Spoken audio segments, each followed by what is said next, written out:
좌우 위에 앞뒤에 계신 분들하고 환영의 인사를 좀 나누시기 바랍니다. 하나님의 성전에 오시고 찬양을 환영합니다. 귀한 시간 되시고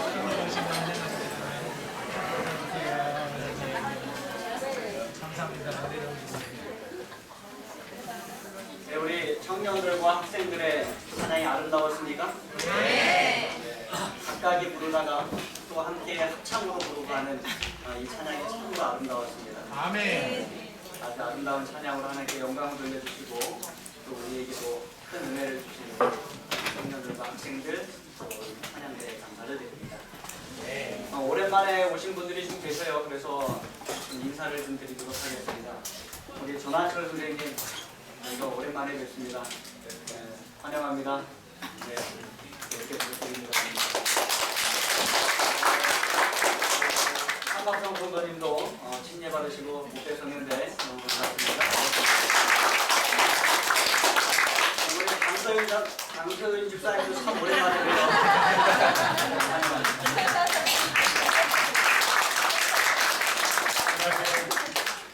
우리 노혜윤 자매님도 참 오랜만에 뵙습니다. 반갑습니다. 오랜만에 자꾸 인사를 시켜드려야지. 맞아요. 잘 오셨습니다. 아멘. 네, 우리 신은영 자매도 오랜만에 왔습니다. 네, 우리 유성교회에서 우리 구 여집사님 오셨습니다. 네, 환영합니다.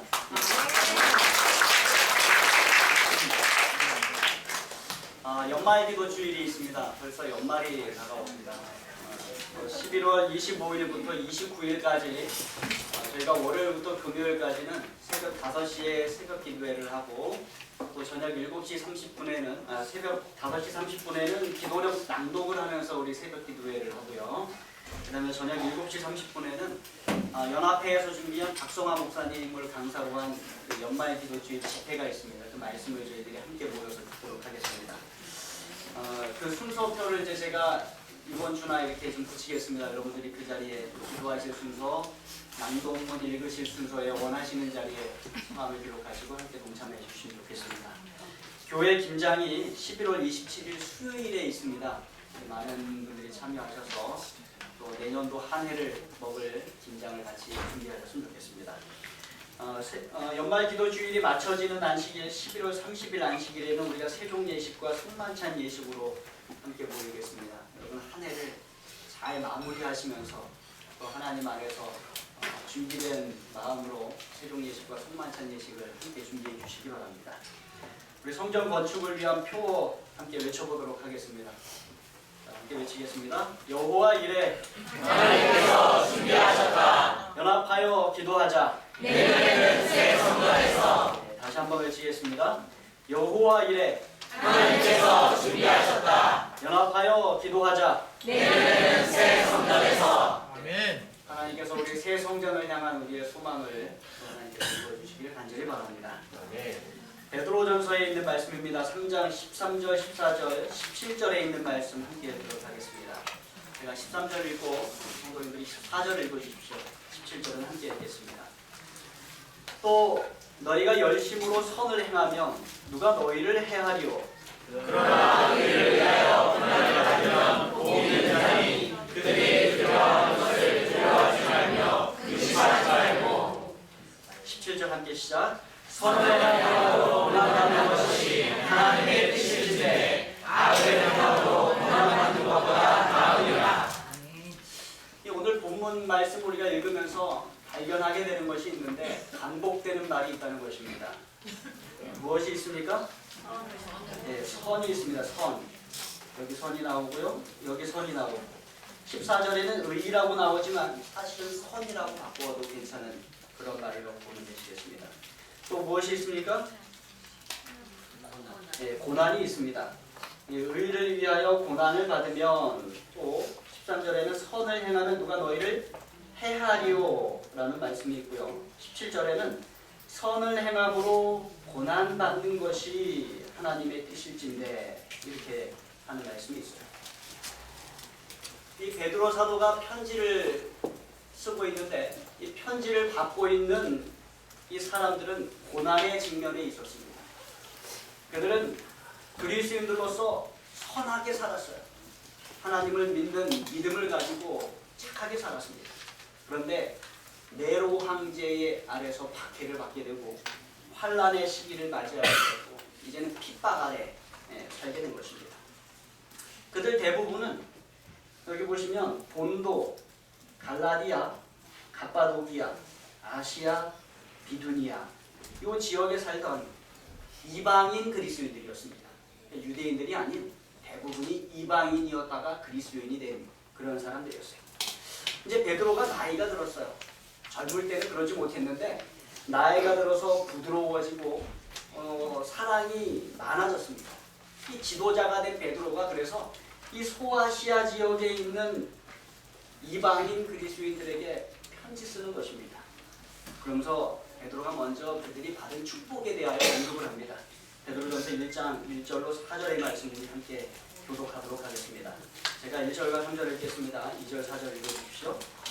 예수 그리스도의 사도 베드로는 본도, 갈라디아, 갑바도기아, 아시아와 비두니아에 흩어진 나그네 곧 하나님 아버지의 이해하심을 따라 성령이 거룩하게 하심으로 순종함과 예수 그리스도의 기쁨을 얻기 위하여 택하심을 받은 자들에게 편지하노니 은혜와 평강이 너희에게 더욱 많을지어다. 우리 주 예수 그리스도의 아버지 하나님을 찬송하리로다. 그의 많으신 긍휼대로 예수 그리스도를 죽은 자 가운데서 부활하게 하심으로 말미암아 우리를 거듭나게 하사 산 소망이 있게 하시며 썩지 않고 더럽지 않고 쇠하지 아니하는 유업을 이게 하시나니 곧 너희를 위하여 하늘에 간직하신 것이라. 예, 베드로는 소아시아에 고난받는 그리스도인들에게 편지를 쓰면서 먼저 그들에게 그리스도인이 되면서 받은 축복들에 대하여 언급을 합니다. 그들이 그리스도인이 되면서 어떠한 축복을 받았는가? 첫 번째, 그들이 택하심을 받았어요. 두 번째, 그들이 성령으로 거룩하게 하심을 받았습니다.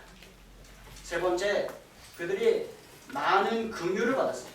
그의 많으신 긍휼대로 이렇게 이야기를 합니다. 네 번째, 그들이 예수 그리스도의 부활하심으로 말미암아 거듭나게 되었고 산 소망을 가지게 되었어요. 그리고 다섯 번째, 썩지 않고 더럽지 않고 쇠하지 아니하는 유업을 가지게 되었습니다. 그럼 얼마나 놀라운 축복들입니까? 그들이 받은 축복은 누구도 받았어요? 네, 우리도 받았어요. 저와 여러분도 받았습니다. 그래서 우리도 뭐 받았어요? 택하심을 받았어요. 아멘. 우리도 뭐 하게 되었습니까? 거룩하심을 있게 받았어요. 아멘. 성령을 통하여 거룩하게 되심을 받았습니다. 또 뭘 받았습니까? 많은 긍휼을 받았어요. 또 예수 그리스도의 죽은 자 가운데서 부활하게 하심으로 말미암아 우리도 거듭나게 되었어요. 아멘. 그리고 산 소망을 받았습니다. 산 소망은 살아갈 소망이에요. 앞으로 살아갈 힘을 얻었다는 것입니다. 무엇보다도 무엇 받았습니까? 썩지 않고 더럽지 않고 쇠하지 아니하는 유업을 받았어요. 이것이 우리가 그리스도인이 되면서 받은 축복들이에요. 그러니까 베드로 사도가 편지를 시작하면서 그 소아시아에 있는 그리스도인들에게 축복을 먼저 언급합니다. 왜 그래요? 그들이 고난을 받고 있기 때문에 그렇습니다. 그들이 고난에 직면하고 있기 때문에 그래요. 그들의 믿음이 공격을 받고 있기 때문에 그래요. 그래서 너희들이 고난 가운데 있지만 너희는 원래 어떠한 존재들이다? 이 축복을 받은 존재들이다. 얼마나 많은 축복을 받았냐. 여러분, 사람들이 처음에 하나님을 믿기 시작할 때 무엇을 보고 믿기 시작합니까? 하나님을 믿게 되면 받는 축복을 보면서 믿기 시작합니다. 그래서 택하심을 받은 축복, 성령으로 거룩하게 하심을 받는 축복, 많은 긍휼을 받는 축복, 또 예수 그리스도의 부활하심으로 말미암아 거듭나게 되는 축복, 산 소망을 가지게 되는 축복, 보다도 썩지 않고 더럽지 않고 쇠하지 아니하는, 그래서 우리를 위하여 하늘에 간직된 유업을 받는 축복을 받기 원하는 마음으로 하나님을 믿게 됩니다. 아멘. 그렇게 해서 그리스도인이 되는 것입니다. 그런데 그렇게 축복을 받고 믿음 생활을 시작했는데 믿음 생활을 해 나가다 보니까 뭐가 와요? 고난이 와요. 핍박이 옵니다. 박해가 오고 환란이 옵니다. 그때 사람들의 반응이 무엇일까요? 왜라는 말이에요. 왜? 함께 읽겠습니다. 시작. 왜 나에게 이러한 일이 일어납니까? 왜 나에게 이러한 일이 일어납니까? 하나님 왜 나를 버리십니까? 하나님 왜 내 기도에 응답하지 않으십니까? 내가 하나님 믿으면서 선하게 살아왔는데 왜 나에게 이러한 일이 일어납니까? 이러한 질문을 하게 되는 것입니다. 야곱에게는 12명의 아들이 있었습니다. 야곱이 그 12명의 아들 중에 누구를 가장 사랑했어요? 요셉을 가장 사랑했어요. 요셉이 몇 번째 아들이에요? 11번째 아들. 요셉에게만 색동옷을 입혔습니다. 아들이 12명쯤 되면 보통 아버지나 어머니가 누구를 가장 사랑하기 쉬워요? 막내요? 막내. 의견이 다르시네요. 그죠? 큰 아들을 가장 사랑하기 쉬워요. 막내는 귀여워하겠지만 가장 의지하고 든든하게 믿는 존재는 누가 되는 거예요? 큰 아들이 되는 거예요. 그런데 야곱은 몇 번째 아들을 가장 사랑했어요? 11번째 아들을 가장 사랑했어요. 왜 그렇습니까?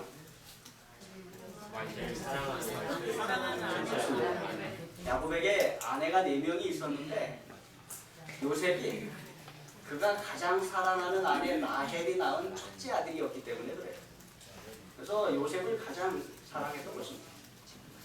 더군다나 라헬이 요셉의 동생 베냐민을 낳다가 그만 죽고 말았어요. 그래서 그 가장 사랑하던 아내가 죽고 없으니까 누구를 가장 사랑하는 거예요? 예, 그 큰 아들 요셉을 가장 사랑하는 것입니다. 다행히 아버지의 가장 큰 사랑을 받은 요셉은 참 올바르게 잘 자랐습니다. 문제는 아버지의 편애 때문에 삐뚤어진 10명의 형들에게서 나타났어요. 상대적으로 아버지의 사랑을 받지 못했던 형들은 요셉을 미워하게 되었어요. 동생 요셉에 대한 아버지의 편애가 10명의 형들이 요셉을 미워하게 만든 것입니다. 결국 그 미워하는 마음 때문에 그 형들이 어떠한 사고를 치고 맙니까? 요셉을 노예 상인들에게 노예로 팔아버리고 맙니다. 여러분 이 시점에서 요셉의 마음에는 요셉의 입장으로는 어떠한 생각이 들어야 마땅합니까? 네, 선을 행함으로 고난받는다라는 생각이 들어야 마땅합니다. 요셉이 하나님께 뭐라고 말할 수 있어요? 왜 나에게 이러한 일이 일어납니까? 하나님 왜 나를 버리십니까? 하나님 왜 내 기도에 응답하지 않으십니까? 요셉이 그 마른 우물에 던져졌을 때 요셉이 기도했을까요? 안 했을까요? 요셉이 기도했을 것입니다. 하나님, 형들이 나를 죽이지 않고 나를 다시 건져내어 집으로 보낼 수 있도록 하나님 인도하여 주십시오. 아주 간절히 기도했어요. 근데 하나님께서 그 기도에 응답하지 않으셨어요. 내가 하나님을 믿으면서 선하게 살아왔는데 왜 이러한 일이 나에게 일어나는가? 요셉이 그렇게 한탄하며 하나님께 기도할 수 있었습니다. 그런데 성경은 이렇게 기록을 하고 있어요. 창세기 39장 1절로 4절에 있는 말씀 읽어보도록 하겠습니다. 교독하겠습니다. 1절 3절 제가 읽습니다. 요셉이 이끌려 애굽에 내려가매 바로의 신하 신위대장 애굽 사람 보디발이 그를 데리고 그를 그리로 데려간 이스마엘 사람들의 손에서 요셉을 파니라.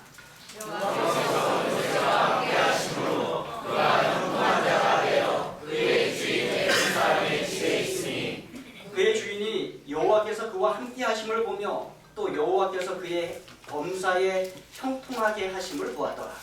요셉이 그의 주인에게 은혜를 입어 섬기매 그가 요셉을 가장 종으로 삼고 자기의 소유를 다 그의 손에 위탁하니.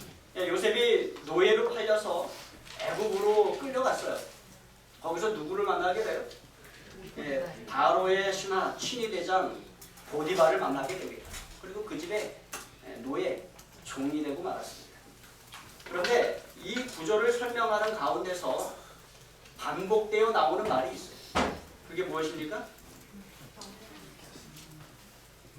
여호와께서 요셉과 함께 하심으로, 여호와께서 그와 함께 하심으로, 그렇게 말해요.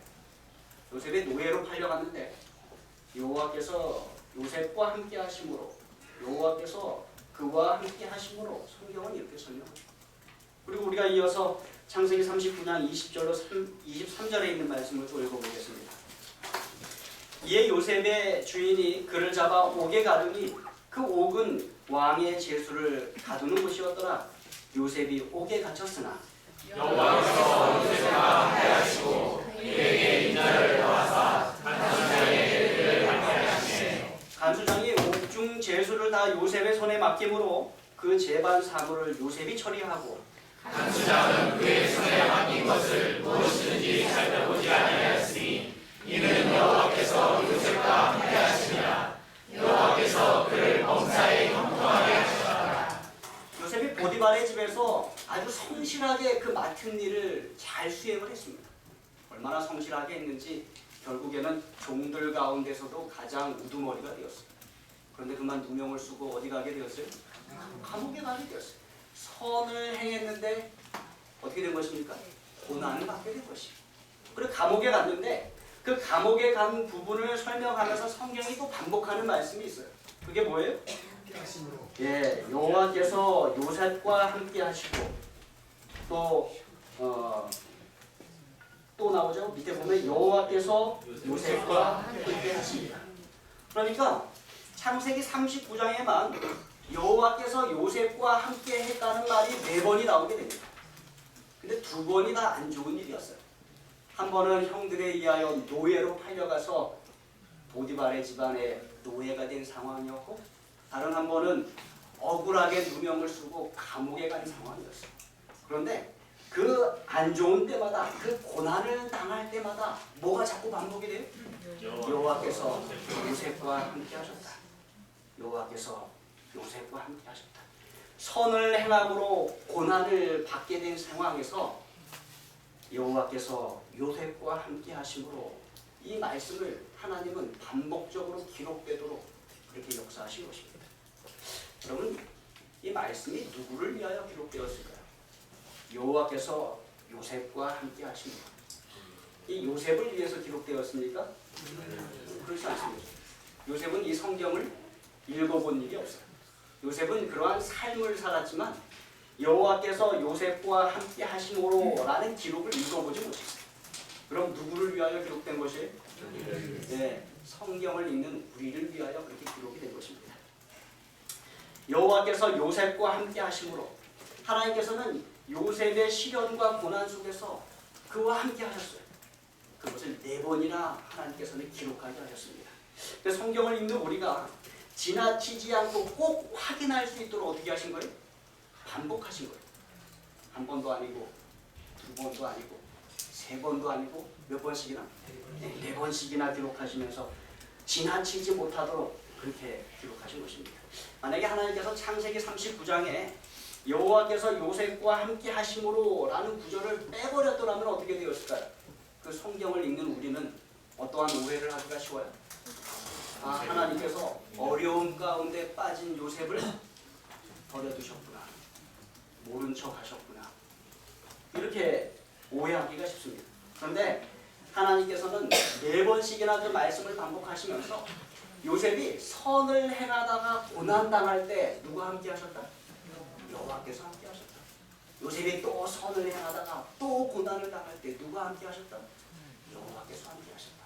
계속 그것을 우리에게 상기시켜 주셨습니다. 그리고 오늘 우리가 읽은 베드로전서의 본문에서도 베드로 사도는 똑같은 말을 하고 있는 것입니다. 너희에게 고난이 있다. 너희에게 핍박이 있다. 너희에게 환난이 있다. 그런데 누가 함께 하신다? 여호와께서 너희와 함께 하신다. 그 말을 우리에게 계속 하고 있는 것입니다.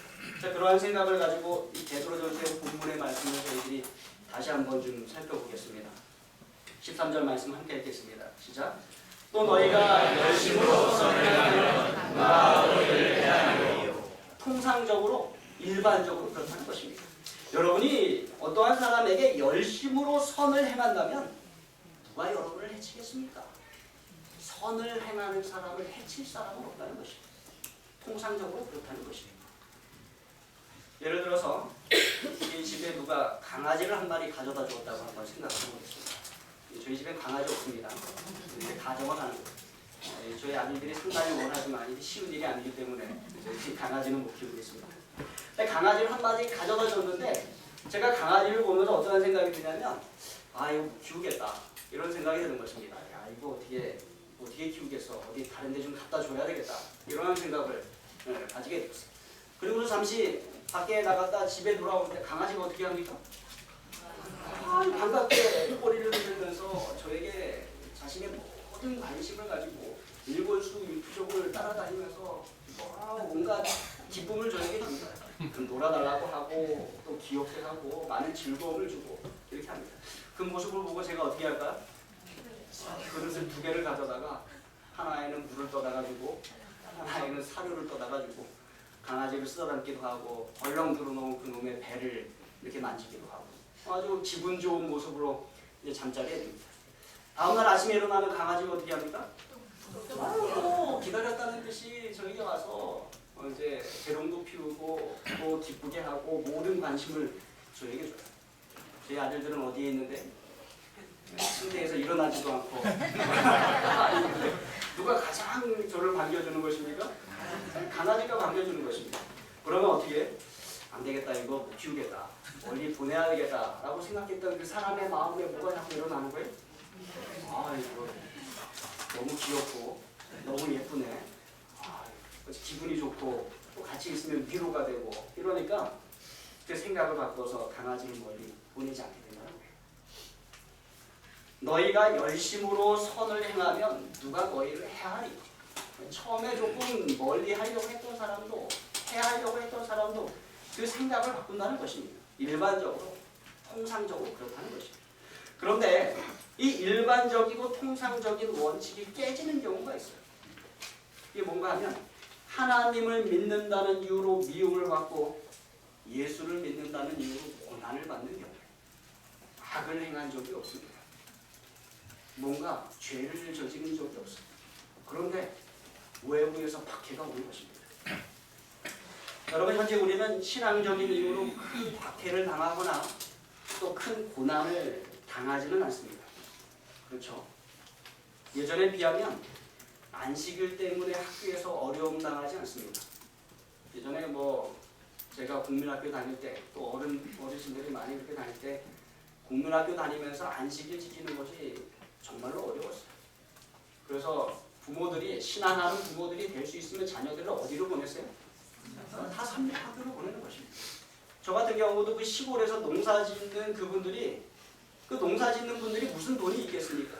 그런데 학비도 비싼 삼육학교에 또 기숙사나 하숙을 해서 많은 돈이 들어야 되는 그 삼육학교에 그 자녀들을 보냈습니다.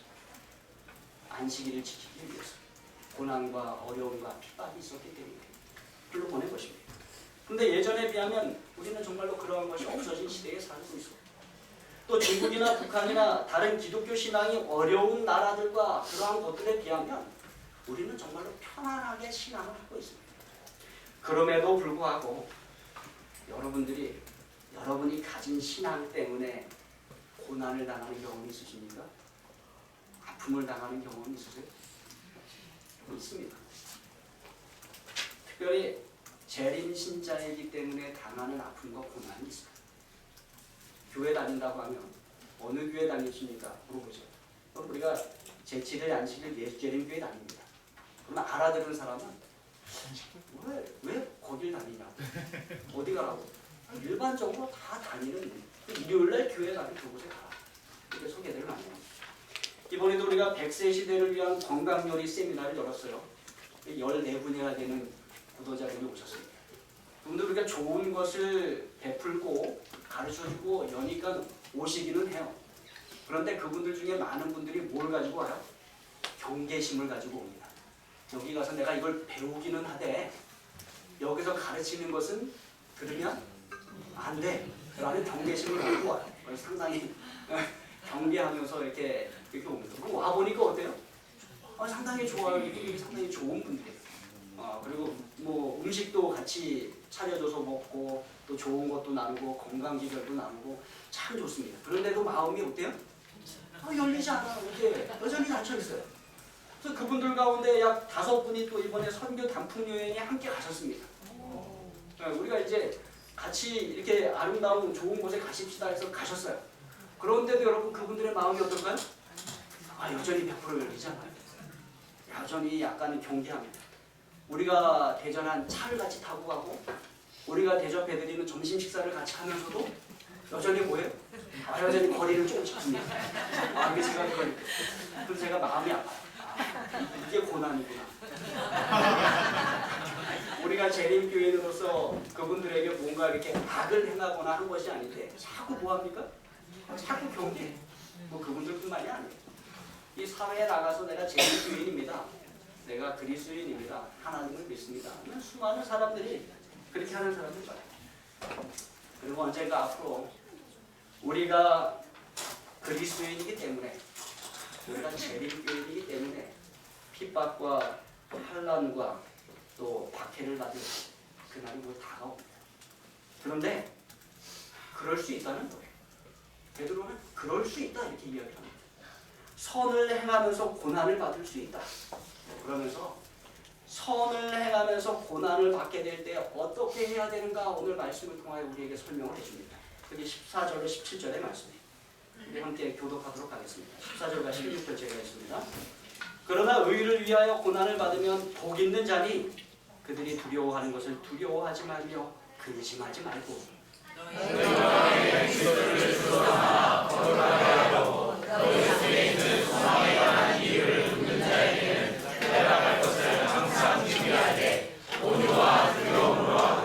선한 양심을 가지라. 이는 그리스도 안에 있는 너희의 선행을 욕하는 자들로 그 비방하는 일에 부끄러움을 당하게 하려 함이라.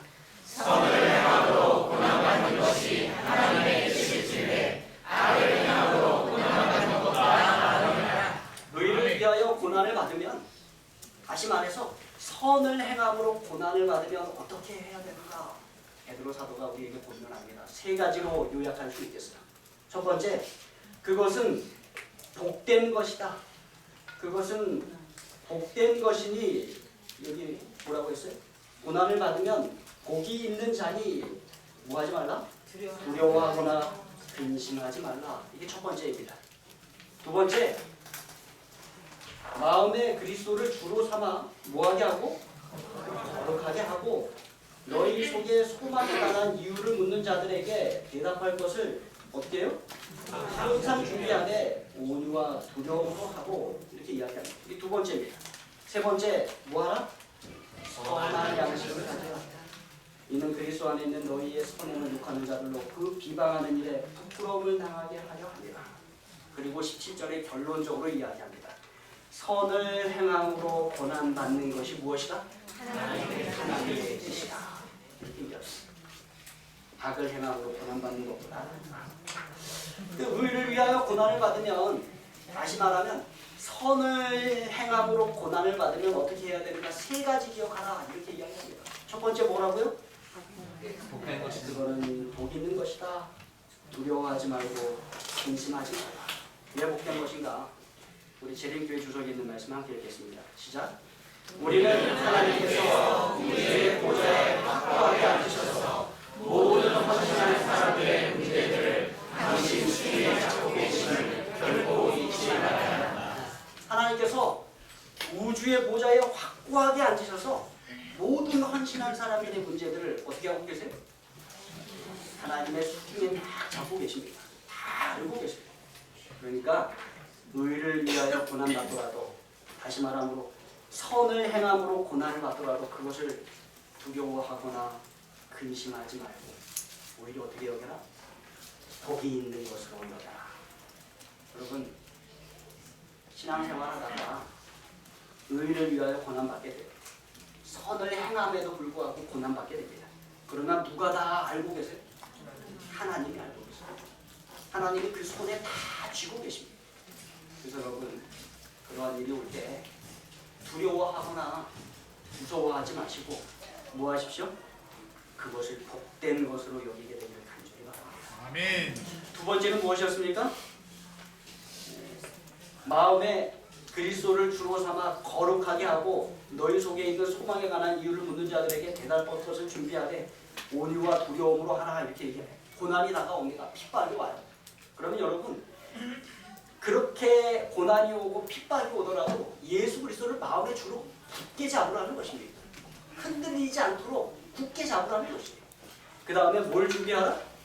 이 왜 그것을 믿느냐, 왜 하나님을 믿고 왜 그리스도를 믿느냐의 질문에 뭐 할 수 있게 하라? 대답할 수 있게 하라. 여러분 대답할 준비를 하시고 살아야 돼요. 아멘. 그래서 뭐 하셔야 돼요? 공부하셔야 돼요. 계속해서 말씀을 읽어야 됩니다. 여러분들이 성장해야 돼요. 그런데 말씀을 연구함에 있어서 가장 큰 축복이 하나 더 있어요. 말씀을 읽으면요 변화가 따라옵니다. 말씀을 읽으면 지식만 늘어나는 것이 아니라 뭐가 따라온다고요? 삶의 변화가 따라온다는 것입니다. 이게 얼마나 큰 축복인지 몰라요. 그리고 그 공부한 것들을 준비한 것들을 대답하는데 어떠한 태도로 해야 되나? 온유와 두려움으로. 여러분 진리를 아는 건 정말로 중요합니다. 아멘. 근데 진리를 아는 것만큼 중요한 것이 있는데 진리를 나누어주는 태도가 정말로 중요해요. 뭐하고 뭐하고? 온유하다 두려움. 그러면 진리를 나누어주는데 오만하거나 논쟁적인 태도로 나누어주면 어떻게 될까요? 싸움 나요. 거절당하기 쉽습니다. 진리가 들어가지 않습니다. 왜 그런가 하면 진리의 목적은 사람을 그리스도처럼 만드는 것인데 진리를 전달하는 방법이 그리스도의 방법이 아니면 또 어떻게 진리가 전달될 수 있겠습니까? 고난이 올 때 그리스도를 주로 삼으시고 그리고 질문하는 자에게 대답할 것을 준비하십시오. 열심히 연구하십시오. 그 대답을 할 때 어떠한 태도로 해요? 온유와 두려움으로 하십시오. 친절과 하나님을 경외하는 모습으로 그들에게 대답하시기 바랍니다. 세 번째입니다. 의를 위하여 고난을 받으면, 다시 말하면 선을 행함으로 고난을 받으면 어떻게 해야 되는가? 세 번째 뭐라 그랬어요? 선한 양심을 가져라. 이렇게 얘기해요. 여기 우리나라 번역에는 잘 뉘앙스가 안 나타나 있는데요. 그 원어에는 어떤 의미가 있냐면 흔들리지 말고 계속해서 선한 양심을 가져라. 여러분 선을 행하다가 의를 행하다가 고난을 받으면 사람들이 흔들릴 수가 있어요. 양심이 흔들릴 수가 있어요. 아유 이렇게 살아봤자 무슨 소용이 있어 하면서 흔들릴 수 있다는 거예요. 그런데 베드로사도 뭐라 그래? 흔들리지 마. 계속해서 흔들리지 말고 선한 양심을 가지라 이렇게 얘기해요. 왜 그런가? 이유가 나와 있습니다. 이는 그리스도 안에 있는 너희의 선행을 욕하는 자들로 그 비방하는 일에 부끄러움을 당하게 하려 합니다. 결국에는 어떻게 된다는 것입니까? 우리를 비방하던 자들이 어떻게 된다고요? 부끄러움을 당하게 될 것이다. 그러니까 뭐 하지 마라? 선한 양심을 가지고 흔들리지 말고 계속해서 그것을 가지고 살아가라 라고 우리에게 말씀하고 있는 것입니다. 주석에 있는 말씀 한번 읽겠습니다. 시작. 중상을 당하는 성도들의 훌륭한 행위는 그들을 비방하는 자들이 거짓말 행위임을 규정하다. 여러분 우리가 선을 행하면서 고난을 당할 때, 의를 행하면서 고난을 당할 때 우리가 계속해서 흔들리지 않고 선한 양심을 가지고 하나님 앞에서 살아가게 되면 결국에는 그러한 우리의 훌륭한 행위들이 그 사람들에게 어떻게 된다고요? 그 사람들이 거짓말장이들임을 입증하게 만드는 하나의 근거가 된다는 말씀입니다. 여러분 중요합니다. 그러면서 17절에 이렇게 말씀합니다. 17절 다시 한번 읽습니다. 시작. 선을 행함으로 고난받는 것이 하나님의 뜻일진데 악을 행함으로 고난을 받는 것보다 나으니라. 그러면서 베드로가 뭐가 그래요? 너희가 믿음대로 살고 선하게 살고 의롭게 사는데 고난이 오잖아. 그게 무엇이다? 그게 하나님의 뜻이다. 이렇게 여러분 하나님의 뜻은 뭐예요? 우리가 순종하고 따라가야 하는 것입니다. 그러면서 누구의 예를 드는가 하면 그 하나님의 뜻을 순종하고 따라간 예수님의 예를 듭니다. 18절 말씀 함께 읽습니다. 시작. 단번에 죄를 위하여 주사 의인으로서 불의한 자를 대신하셨으니 이는 우리를 하나님 앞으로 인도하여 하십니다. 그리스도께서도 그러하셨다는 것이에요. 그리스도께서도 선을 행하셨지만 고난을 당하셨다는 것입니다. 좀 더 이해하기 쉽게 현대인의 성경으로 밑에 거 한번 읽어보도록 하겠습니다. 시작. 죄가 없으신 그리스도께서 죄인들을 위해 한 번 죽으신 것은 죄인이 우리를 하나님께로 인도하시기 위해서입니다. 그러니까 예수님께서 죄가 없으셨지만, 다시 말해 죄가 없이 선을 행하셨지만 고난을 당하셨다. 죄를 위해 죽으셨다. 그런데 여기서 우리가 놀라운 진리를 하나 발견하게 됩니다. 예수님께서 죄가 없으셨는데, 다시 말해 선을 행하셨는데 왜 고난을 당하셨는가? 왜 죽으셨는가? 왜 그렇다고 성경은 말씀합니까? 이는 우리를 하나님 앞으로 인도하려 하십니다. 죄인인 우리를 하나님께로 인도하시기 위해서입니다. 그러니까 예수님께서 선을 행하셨음에도 불구하고, 죄를 짓지 않으셨음에도 불구하고 십자가의 죽음의 고난을 당하신 데에는 다 이유와 목적이 있었다는 것이에요. 그러니까 예수님의 죽음이 헛되이 죽음당한 것이 아니고 헛되이 고난당한 것이 아니라고 말씀하고 있는 것입니다. 그리스도께서 단번에 죄를 위하여 죽으사 의인으로서 불의한 자를 대신하셨으니, 죄가 없으신 그리스도께서 죄인들을 위해 한 번 죽으신 것은 그 다음에 뭐예요? 우리를 하나님 앞으로 인도하려 하십니다. 우리를 하나님께로 인도하시기 위해서입니다. 그러니까 예수님께서 죄가 없으셨음에도 불구하고 선을 행하셨음에도 불구하고 왜 십자가의 죽음을 당하셨는가? 우리를 하나님 앞으로 인도하시기 위해서 하셨다는 거예요. 그러니까 이유를 알 수 없어서 왜 고난이냐, 왜 죽음이냐 물을 것이 아니라, 그것은 정말로 고귀하고 가치 있는 고난이요 죽음이라는 것입니다. 베드로는 그러면서 이렇게 결론을 내립니다. 오늘 설교가 조금 깁니다. 죄송합니다. 4장 1절의 말씀 함께 읽겠습니다. 파란 글씨 먼저요. 시작. 그리스도께서 이미 육체의 고난을 받으셨으니 너희도 같은 마음으로 가봇을 삼아라. 현대인의 성경도 밑에 걸 함께 읽으실까요? 시작. 그리스도께서 육체의 고통을 겪으셨으니 여러분도 같은 마음가짐으로 전하십시오. 예수님께서 선을 행하셨음에도 불구하고 고난을 당하시고 십자가에 죽으심으로 우리가 하나님 앞에 나올 수 있게 되었어요. 그분의 고난은 이유가 있었고 목적이 있었고 헛되지 않은 것이었습니다. 그분이 십자가에 달려 돌아가심으로 우리가 하나님께 인도되어 영원한 생명을 얻게 된 것입니다. 선을 행함으로 고난받는 것. 예수님께서 선을 행함으로 받은 고난이 우리에게 승리와 영원한 생명을 가져다 준 것입니다. 그래서 결론은 예수님이 선을 행함으로 고난받은 것처럼 너희도 같은 마음으로 갑옷을 삼으라. 같은 마음으로, 마음가짐으로 무장해라. 다시 말하면 예수님의 고난이 승리를 가져온 것처럼 우리의 고난도 승리를 가져올 것이라는 것입니다.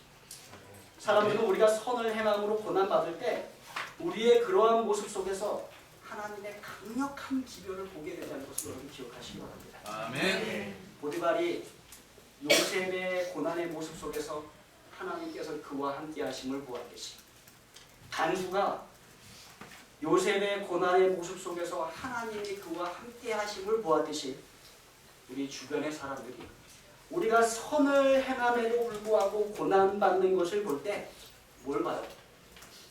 하나님께서 우리와 함께 하심을 본다는 것을 여러분 기억하시기 바랍니다. 예수님의 고난이 우리를 하나님께로 인도하게 됐습니다. 우리의 고난이 우리의 원수된 자들까지도 하나님 앞으로 인도할 수 있는 고난임을 여러분 기억하시기 바랍니다. 다시 말하면 우리가 선을 행함으로 받는 고난은 결코 헛된 일이 아닙니다. 그것은 오히려 사람들의 구원을 이루는데 크게 사용될 일임을 기억하십시오.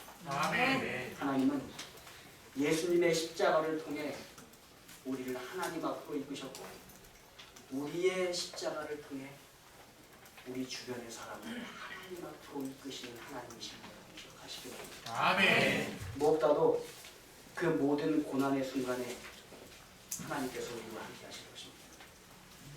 여호와께서 요셉과 함께 하십니다. 볼지어다 내가 세상 끝날까지 너희와 항상 함께 있으리라. 아멘. 제대로 주서 함께 읽겠습니다. 시작.